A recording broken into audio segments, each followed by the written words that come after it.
I have absolutely no fear about asking any question. And I have 100% belief that every question I ask is going to get an honest answer. And at the end of the day, it's all coming from a place of, I'm not trying to sell to you. I just want to understand if we can help. And if we can, fantastic. To kind of boil it down a little bit, it's actually giving people the confidence to lean into conversations, I guess, is kind of what you're saying, right? And the psychology of confidence is really powerful. Onboarding was like, look, here's our ICP, here's the core stuff you need to know about the product, have a play in the product yourself. And then day 4, Malcolm's on the phones. If he makes mistakes, of course he's going to make mistakes. Like, shit, I make mistakes every day. Like, we all make mistakes. The podcast for me started by accident, and I've kept it going because it is an excuse to talk to and learn from people who are way better at stuff than I am. Welcome back to the B2B Sales Blueprint by Firmwall. I'm Paul Perrett, your host, co-founder and co-CEO at Firmwall. Each episode we talk to operators, founders, revenue leaders about what actually drives B2B growth, the decisions, the experiments, the lessons, the things they stuffed up, the things they get right, the things that really, I guess, kind of unlock high-performing sales teams. We explore what works and we try and get really practical around what you can do to really help build your sales engine. And in that context, I'm just so excited today to have Alex on the pod. So Alex McNaughten, he's more, I guess recently, well, not so recently now, but San Francisco based, originally a Kiwi. He's the co-CEO and co-founder at Grow AI, which we'll get into in a bit. He's got a long history of having kind of built and, kind of scaled high-performing sales teams for tech companies. Before Grow, he founded Sales Leaders, a revenue advisory business that served over 140 tech companies across Australia and New Zealand. He co-founded Apprento with Scotty Freeman. Regular listeners will know Scotty Freeman's a previous guest. It was great to have him on. So we've kind of closed the circle there a little bit with one of your buddies. I guess you've spent just a long time thinking about how to make sales people, sales reps, sales managers, sales organizations more effective. So he hosts his own podcast, which was one of the things that inspired me to kind of start on this journey. And outside of work, I certainly used to be a boxer. Are you still a boxer, Alex? So, do you know what? I haven't done any contact work since really founding Grow, because I realized after one concussion, I was like, I need my brain for like building a startup's hard enough, and I need all the brain cells I can possibly, maintain. But I suspect you're still a poker player. Is that right? Yes, poker, very much so. Poker playing has actually helped us raise capital along this journey. I did read about that story. So so Grow AI, which is the kind of the exciting new venture that Alex is involved in, and which the aforementioned poker match was part of the capital raising journey for.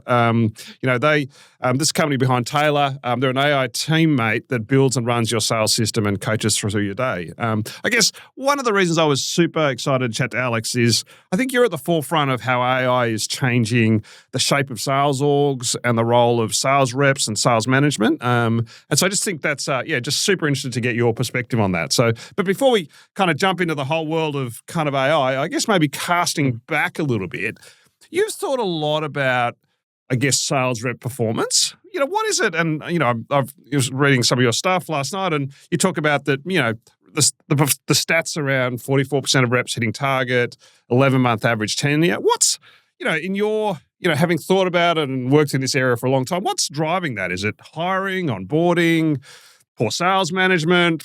What's going on? Goodness, I don't know if we'd have enough time to talk about this. Like, I think we could totally just spend the whole time talking about this. Look, I think there's a lot of factors. I think, number one, there's not really clearly defined pathways into sales in general. So, people fall into it, and so I'd say that's definitely part of it. I think the second thing is, if you think about the typical sales leader, they were just the best rep who've been promoted. And now it's good luck. You've got a team of 5, 6, 10, 12 people who report to you. And then those poor leaders are having to hire the next batch of reps.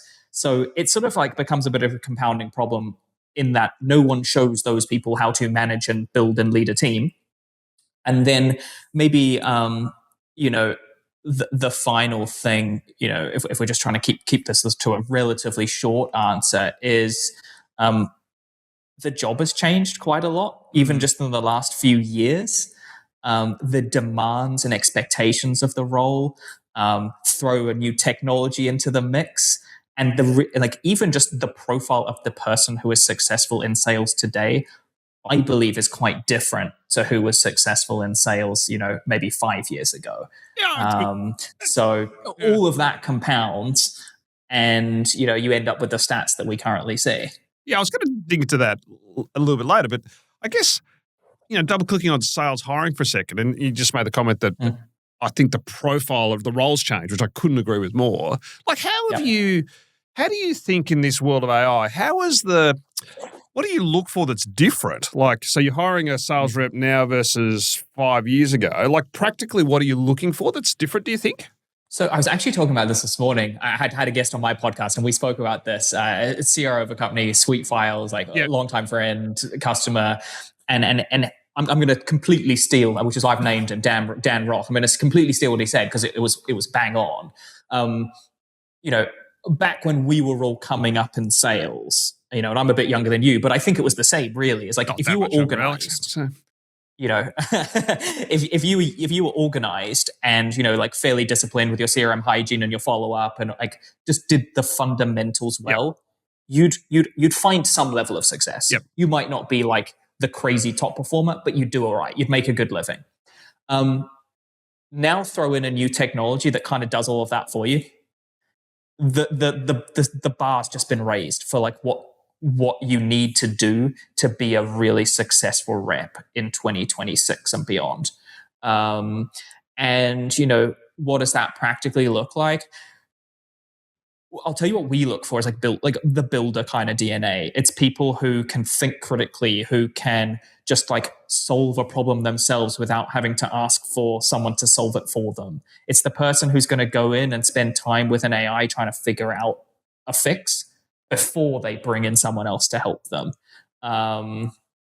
And so there's that side of it. And then I think because the bar for what everyone expects has risen, because AI is doing so much of the operational work, call it operational work, then charisma, being able to build relationships, the softer side of selling, I believe, is actually even more important now, because that's the differentiator.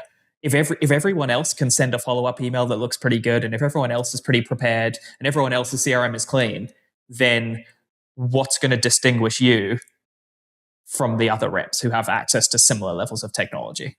Yeah, so just to kind of reflect on that, so, and I think I really agree with that. I think we used to spend a lot of time thinking about, okay, has the rep got the organizational capability, the systems, have they learned how to manage their day, if you like, which sounds it's actually more complicated than people, it's, as we know, it's complicated, right? Because there's a lot going on in a sales rep. But I think that's right. I think it's with AI, taking a level of that away, it's actually the curiosity, I think, that really different. It's the curiosity and the connection, the ability to kind of that connectivity piece. That's really interesting. So, and so are you interviewing differently, or are you just kind of really trying to hone in on those things more than you used to?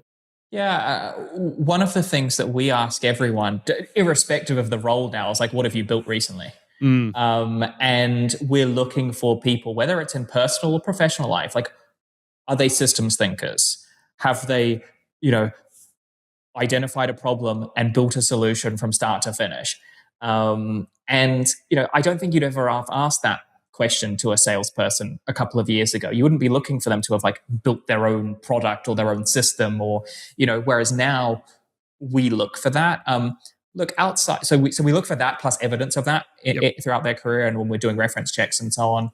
And then also, I think I'm weighting more heavily the ability to build rapport and I guess there's the softer side of selling. I'm weighting that probably a little higher than maybe I would have done a few years ago. Yeah, okay, interesting. And I guess there's a bit of a segue into I really want to pick your brain on kind of how AI is shaping sales orgs and sales practices. But I guess as a step into that, so what was the catalyst for you thinking about Grow AI? So you'd spent a lot of time in recruitment, but then sounds like you started to think, well, actually, the coaching elements, which is kind of where I guess kind of Grow AI kind of started in a sense, was something that hadn't had enough focus. Maybe just kind of talk us through your kind of journey and the, kind of into Grow AI and a bit of your philosophy on coaching and, kind of how all that came together. The really quick version is like I lived it. So I was an intern turned first sales hire at a tech startup when I was 19. By the time I was 20, I was the VP of sales, and I had a team of people who suddenly were looking to me to be like showing the way and like and leading this team. And I made every mistake you could possibly imagine.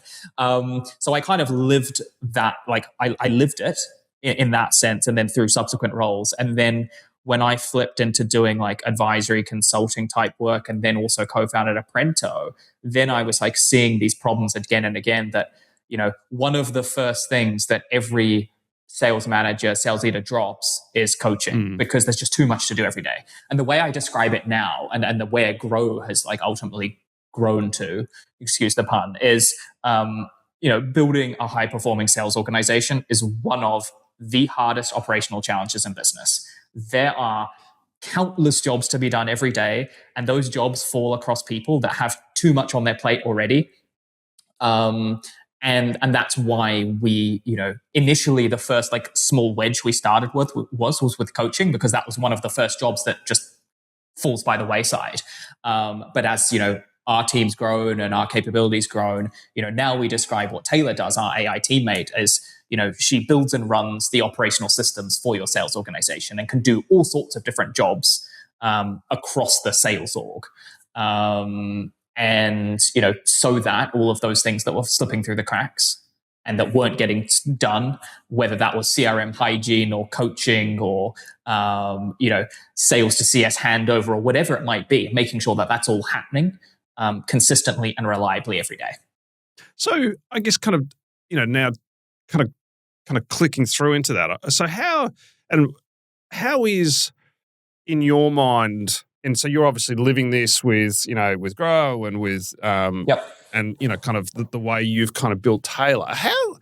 What's your perspective on how AI will transform the way sales organizations are run? Like, how do you, when someone asks you that, how do you go, what's the framework you give them to think about that? Look, there's a bunch of ways you can answer that question. I'll start with what I think won't change is that, I still believe that human salespeople are going to exist, and they're probably going to increase in number, actually, which is sort of what we've been seeing over the last few years, is that the demand for salespeople hasn't dropped. If anything, it's picked up. But I think the job of a salesperson changes. I think all of the admin and the prep work and all of that operational stuff gets abstracted away. And then what are salespeople doing? They're spending their time either in the physical world or over video calls, speaking to customers, building relationships, and doing the human stuff. Okay, so I think that's what doesn't change. I think what does change is the shape of the organization. I believe that teams are going to look like hybrid human and agent teams, and we're going to live in a multi-agent world where you have different specialized agents who are doing all sorts of things across an organization and even within a sales organization. And what does that mean? I think hierarchies flatten. I don't think you need quite so many layers of management when you have AIs filling in the gaps and doing so much work. And to give you a practical example, what we're seeing across our customers is like span of control, one manager, the span of control that they could realistically manage. We're seeing that increasing because Taylor is doing more work that historically that manager would have had to have tried to do in a manual way, whereas Taylor is now doing that en masse. So, if the span of control, a year ago was one manager to 6 reps, maybe realistically, that shifts to 10 and maybe even further, with this sort of technology. I could realistically see it probably getting to 15 to 20.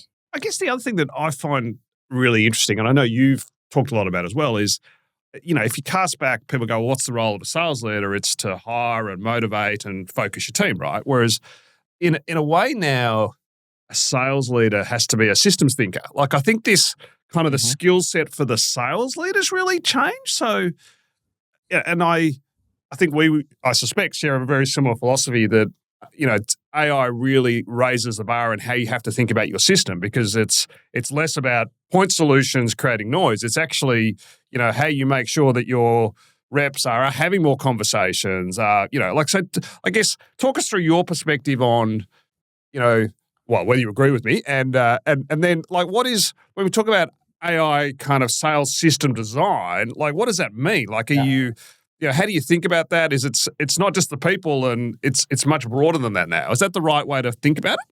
I think there's a lot of ways I can answer this question. I agree with you in SMB. Yeah. I don't agree with you when we start looking at like mid-market and enterprise. Yep. So I think at SMB, the sales leader has to do everything. They are the systems thinker, the coach, the RevOps. They're kind of big, they do everything. Yep. I think once you get to a certain level of scale, call it. I think usually that comes in when you start to see support functions cropping up, when you start to see RevOps, dedicated enablement. I think like that is where the sales manager then is really just doing what you described, which is like leading, motivating, and running the team day to day. And a lot of that other work is now actually done by RevOps and by enablement in terms of the system design. Now, where does this go? Like, I'm biased. I'm sort of like got a view because we're building this space. But like my view here is that you bring an agent like Taylor into your team. So you bring Taylor into your team, and she builds, designs, and runs the system and self-improves every day. Yeah. So that you're actually not having to think about that too much. Yeah. To play that back. So the step is that using tools, I guess, that help you as a sales leader to be able to understand what the system should be, and so actually kind of making that a bit more accessible. Is that kind of the way to think about it a little bit? So if you think about maybe I'll do this in phases. So like let's pick like an SMB kind of single sales leader organization to start with. You bring Taylor into your organization. She's going to recommend on day one, you should be running these specific workflows and automations, and you should solve these specific problems across your company. And on day one, those now are running. Okay. Yep. Now, fast forward now another 12 months, and now this organization has doubled or tripled in size in terms of their headcount, and they now have, a very different looking organization. Now, Taylor is self-improving and learning and recommending different workflows and solving different challenges and doing different work across that organization. Does that mean that leaders still have to have does that mean that someone in the business has to have a level of systems thinking? Yes, I think so. I don't know whether that necessarily falls to the sales org to do so much of that potentially. Okay, I think if I'm looking at like how we're building our organization and how other companies are starting to think about this, is they're starting to think of like a central AI brain for their company, and then other agents kind of like almost reporting into that. And I think typically that's coming quite top down in terms of the architecture for those systems. Like typically that's like a CEO or someone, at that kind of level of the company thinking about that overall AI systems architecture. Interesting. Now, the only thing I would say to that is I am biased, and we live in a San Francisco bubble, and my co-founder has a master's in machine learning from Cambridge. Yeah. So that's my lens. And how quickly other companies start thinking that way, may take time. Yeah. And that's one of the things I was super keen to explore with you is that point precisely, because San Francisco, as you just said, is this kind of bubble of best practice where, what running an AI sales organization, people spend, that's all people talk about, right? Whereas, a lot of the customers and we deal with, their sales leaders, they're starting their AI journey. Like, what's your perspective on, having, I guess a fair bit of recent experience in the New Zealand market? Like, where is your standard B2B sales organization? Where are they at, and how do they start? I guess I've spoken I've lost track, hundreds of sales Yeah. organizations at this point in the last couple of years. And where most companies are at, I would describe as isolated experimentation with AI. Yep. So what do I mean by that? I mean that Dan, the account exec over here, is doing some interesting stuff.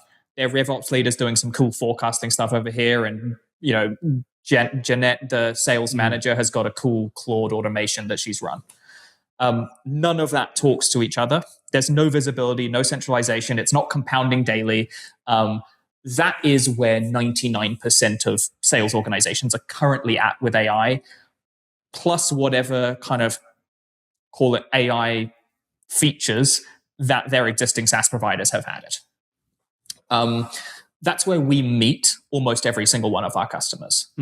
And where they want to get to is a more centralized, intelligent, and compounding system across their sales organization, where they can, for example, replicate what Dan, the AE, is doing in his Claude instance. That's pretty cool and seems to be working for him.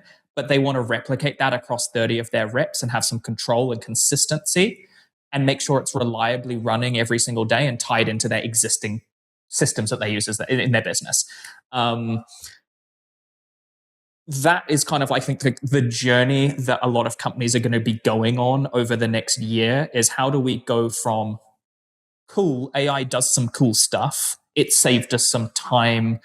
We don't really know what the ROI is because we haven't even measured it and it's not a system, to let's now actually think about this from a systems perspective. And that's kind of really where we come in and plug into organizations so that on day one of starting with Grow, they can now roll out a system versus it being these experiments. Yeah, I love that framing of experimentation versus system because I'm so on board with that.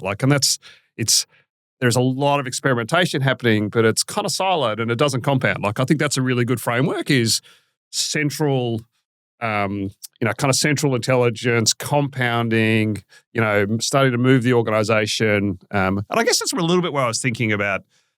I think the onus is on sales leadership, organizational leadership to, I guess, kind of help make that transition and drive that transition, really. So, I agree with you there. And then it kind of begs the question, or a question that a lot of listeners will probably be having right now is, could I just build this myself? Yeah. Because Claude and ChatGPT and other AI tools has kind of given us all the illusion that we're now all incredible engineers. And my answer to everyone is the same, which is yes, you can. And you can probably build something that looks pretty cool. But will it reliably run across your business every single day, across thousands of workflows or, across all your team consistently? And do you trust whatever you've hacked together yourself to now interact with your CRM and all of the other key systems that your business uses? And I'll give you a practical example. And this is actually a customer that we didn't ultimately win. But I use this example because it's quite illustrative of the point here, which is, we were running a pilot with an organization that the total cost would have been something like $100,000 for them to continue with Grow. They had an internal team run by their VP of operations who had sold to the board that they were going to build some internal tooling inside the company. That team cost that business approximately $2 million a year. Yeah. And they decided to effectively try and replicate what Grow does. And look, I get it. I understand for lots of reasons why they did that. I think if we had that same conversation with them again this year, under the new kind of guise of, well, actually tokens aren't free and it has to still make business sense, our decision making, I think it's a very different conversation. Because I think the world's woken up now that tokens aren't free. And yes, this tech's really cool and you can do cool stuff with it, but does it make sense for us to have our internal resources dedicated to building entire vertical agents that already exist in the market that have been stress tested across hundreds of organizations? Yeah, I think, and we see this and we have lots of conversation with customers as well. Totally. I think that gap between pilot and production or experiment and production is much bigger than people think. And for all those reasons you said, and ongoing, mate, like there's a whole gap there. And then I also think that we've lived in this world where AI is a personal productivity tool, and the transition to AI org transformation is a really different mindset. And I don't think people have quite got their head around how to do that, because there's a whole heap of tech stuff you need to do, but then there's a whole heap of change management. There's a whole heap of stuff there that I think is a subject of a whole podcast in its own right, probably. Yeah, and like we are now like getting to the point where this tech's been in the wild long enough, and everyone's looking for a return. And most people haven't actually, if they're honest with themselves, if they're honest and actually like assess, okay, we're spending X a month or X a year on AI across our sales org. What have we seen for it? Yeah. I think a lot of companies are not actually seeing that much. It just feels good. Yeah. Because prompting Claude feels good. You feel clever. You feel like you've got all the answers. Last night I felt very clever. So but exactly. It's funny. You talk to people that you go, oh, we're doing all this stuff, and I'm like, sometimes I'm in the back of my mind, I'm like, are your reps having more customer conversations? Are they making more calls? Are they like, at the end of the day, the framing is pretty simple. It's a tool, right? That should make your sales team more effective, more productive, and that the ROI on that should be, and of course there's other factors that go into that, but is that how you talk to your customers about ROI? Is it, is that the framing you give them? Yes is the short answer. It's like, we try and understand, okay, like what do you care about across your business? Are you looking to improve your win rates? Are you spending too much time on things like proposals that's meaning you're not having as many customer conversations as you should? Like whatever it is they specifically care about. And usually it's multiple things and then rolls up into one big number, which everyone cares about, which is like, did we hit our quota? But like we have to tie to that because, that's what, Taylor is a vertical specific agent for the sales organization. So for us, the yardstick is some measure of sales efficiency, sales productivity, or both. Yeah. Has to be. Yeah, 100%. 100%. So kind of switching gears a little bit. So you moved when did you move to San Fran? I think I spoke to you just as you were leaving. It must have been a year or so ago, was it? Or? Just over a year ago now, and, so I guess a couple of questions there. Like, why? Like, what, so you took the family, which is, we spent, 3 years when a few years ago, it's a big deal to move your family to the other side of the world. Like, how did you come to that decision? And, what's the impetus? And I guess what's been the experience of, kind of entering the center of the AI world, which is San Francisco. Yeah. So look, it's certainly easier when you don't have kids. Yeah. So, my partner and I were able, didn't have to worry about that side of things, which definitely makes things easier. But look, Alistair, Dan and I, when we started Grow, we said from day one, we want to do this in the place where AI is happening. Because look, our mental model for this is building a startup is really difficult. And everything's stacked against you pretty much. And basing ourselves where we have the best access to capital, the best access to like support and resources and talent, et cetera, like purely from like a logical perspective, just made sense in terms of, well, let's try and like give ourselves every advantage we possibly can here, since we're already trying to do something that's so difficult.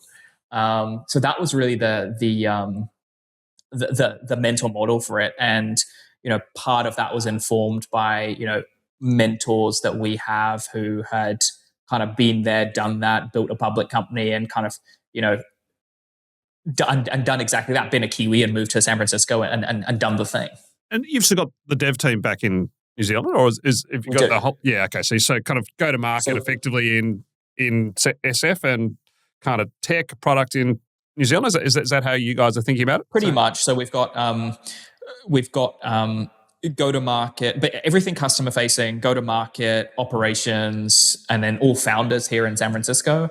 And then we have our engineering hub in New Zealand. Yep. And part of the reason for that is we know the New Zealand market, so we know there's great talent there. We can get access to great talent there, and plus the other business reason for that is the engineering talent, particularly in San Francisco, is like so competitive and unbelievably expensive because you're competing with every ridiculously funded startup in the Bay Area. Whereas in New Zealand, we can actually offer something like pretty exciting for New Zealand engineers who want to be part of like what's happening on the cutting edge in AI, vertical AI, by a genuine like SF backed company. So for like, it means like from a talent attraction perspective, it works well. No, it makes all sense. And one of the questions or conversations I guess I have all the time, and in fact I was having it yesterday with someone, was we're looking to build out our US sales organization. Where do we base ourselves? Like, so obviously San Francisco is an option, but it's really expensive. As you just said, it's hard to, competition for sales talent's hard. Am I better off going to a Denver or an Austin or a Salt Lake City? And I'm sure you've had this conversation with, countless kind of founders and sales leaders who are thinking about setting up in the US. What's your advice on how to think about that?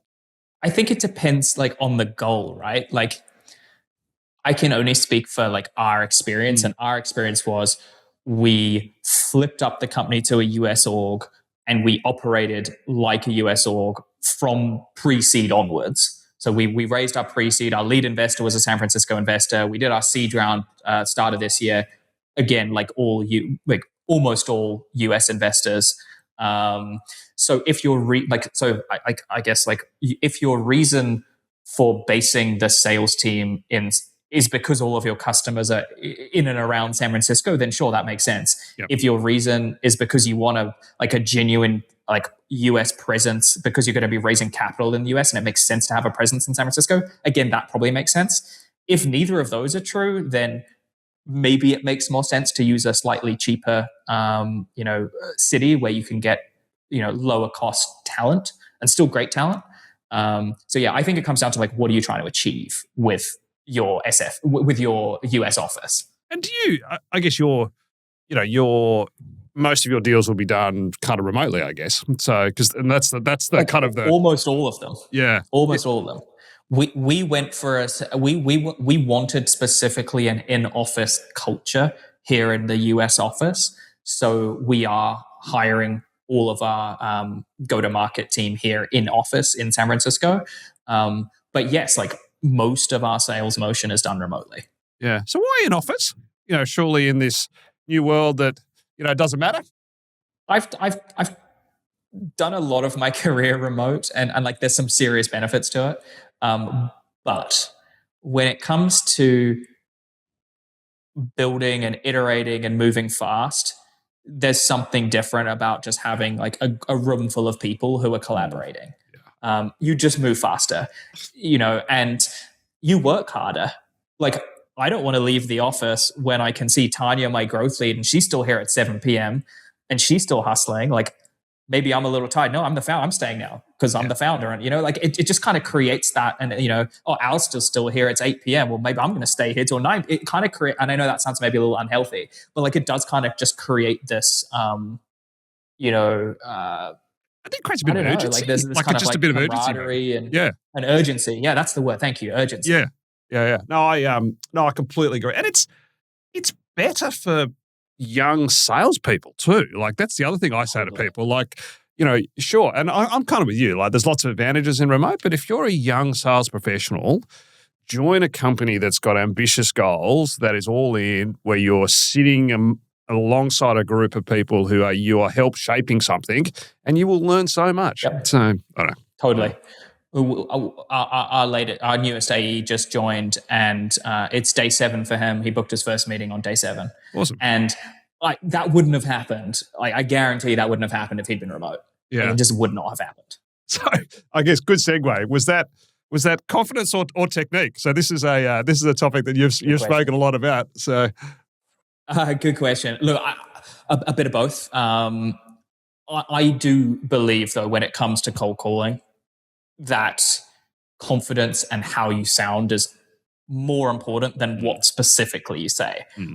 I think your script has to be serviceable, Yep. but it's how you show up. And I think that kind of is true across sales in general. Is, you can ask questions in a million different ways, but how you ask it is going to be whether someone really opens up. And I was actually, coaching our new AA on this today. And, he'd made a comment because he was listening to one of my calls, and he'd said something like, wow, like they really opened up to you. And I really only asked like 2 questions. And I was like, yeah, it's because it's the way I asked it. Like the way you ask the question will determine how someone responds to you. But so what do you, like, given that, I wasn't on that call, what is the way? Like, how do you, what does confidence look like on a question? I think it's a mindset. I think I have absolutely no fear about asking any question. And I have 100% belief that every question I ask is going to get an honest answer. And I believe it. And I'm curious, and I show up to the conversation genuinely curious, and I don't have any shyness about it. And, in 15 minutes with a CRO of a, $200 million company, they will open up because their time's valuable. And, why wouldn't they? That's my mental model. And it serves really well. Yeah, that's super interesting. I've actually thought about it in terms of confidence, but it's like I've got a right to be in the conversation. I'm curious, and I've got something to add here, and lean in, right? So, and at the end of the day, it's all coming from a place of I'm not trying to sell to you. I just want to understand if we can help, and if we can, fantastic. I will do everything in my power to help. And if not, that's also fine. I will point you to a friend of mine or somewhere else who can help you with that problem that you've got. And that's always been my model for this. And, you've obviously just been through a rep onboarding. How do you get reps, SDRs, BDRs to feel more confident? Like, can you move the needle on that? Yeah. It sounds silly, but praise them when they do, do something well. Like honestly, the first week, I'm just boosting people. I'm that was awesome. You crushed that. That was great. Yeah. I loved your tone on that. I think you could do this a little bit better, but you crushed it with your delivery of that. The first few weeks of someone onboarding, especially if they're doing cold calls, it's brutal work, right? 100 dials, 150 dials a day, it's brutal work. So much of that is confidence. And if you can get that person to feel confident in the work they're doing, they're going to improve so much faster. If they're scared and nervous about making a mistake, then they're going to crumble. So I guess the temptation is when you're onboarding something, you're overloading them with information. Oh, here's this type of customer, and this is this playbook. And if they had this way, this is how we respond to that objection. And, but to kind of boil it down a little bit, it's actually giving people the confidence to lean into conversations, I guess, is kind of what you're saying, right? And the psychology of confidence is really powerful. Onboarding was look, here's our ICP, here's the core stuff you need to know about the product, have a play in the product yourself.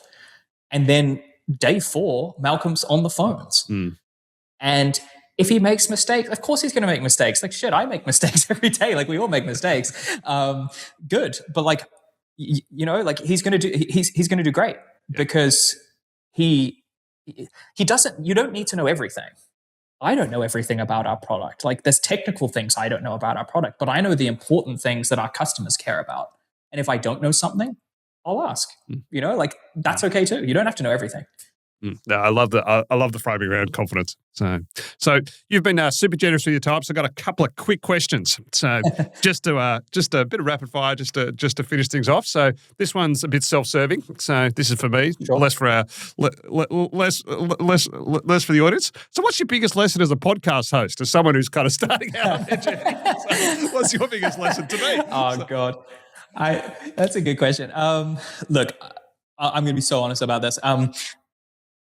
The podcast for me started by accident, and I've kept it going because it is an excuse to talk to and learn from people who are way better at stuff than I am. Yep. And honestly, I must be 70 plus episodes recorded now, maybe more. And that's the biggest driver for me to continue doing it, because every week or so I get to talk to someone who's a killer in their thing.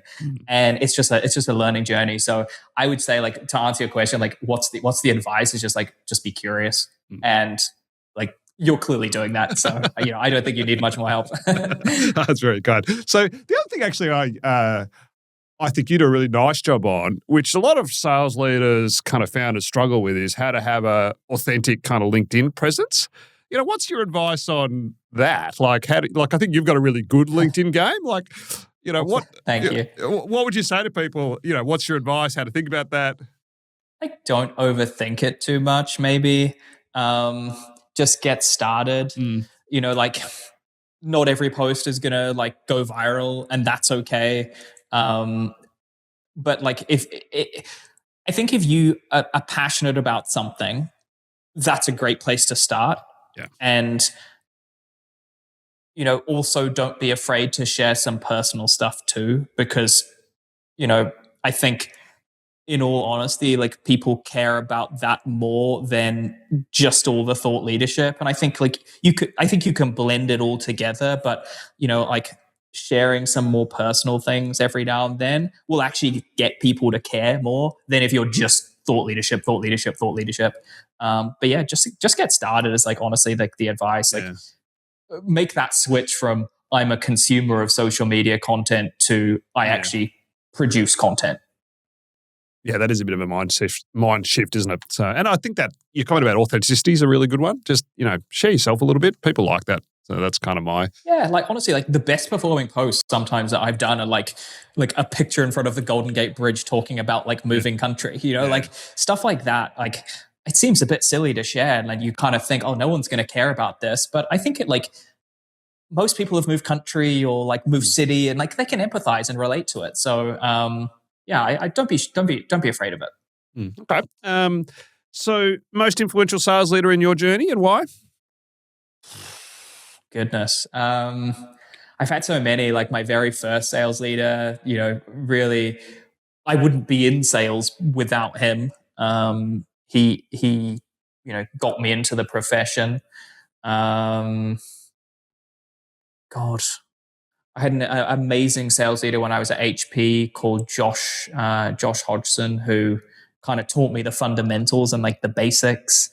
And then since then, I've really just learned from incredible sales leaders and trainers like Sherry Leviton and Scott Leese and folks like that who've been on my podcast, or Dave Brock, who've kind of all taught me all sorts of different things along the way. So I don't think I could give you just one name. No, that's all right. And so one thing you've changed your mind on in the last 12 months? I'm changing my mind all the time, to be honest. So I'm trying to think of one consequential one. What is the expression? Firm beliefs loosely held, something like that.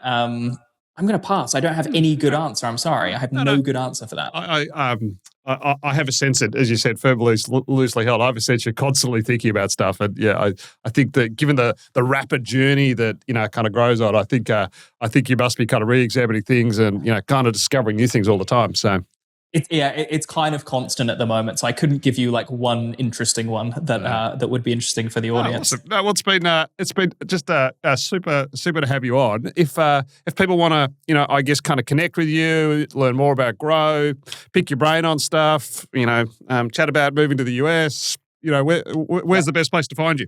To learn about Grow, website is grw.ai. Yep. You can start a free trial and actually bring Taylor into your team and have a full go without talking to anyone from our team. LinkedIn is probably the best place to find me, Alex McNaughten. I'm also on X as well, although less active there.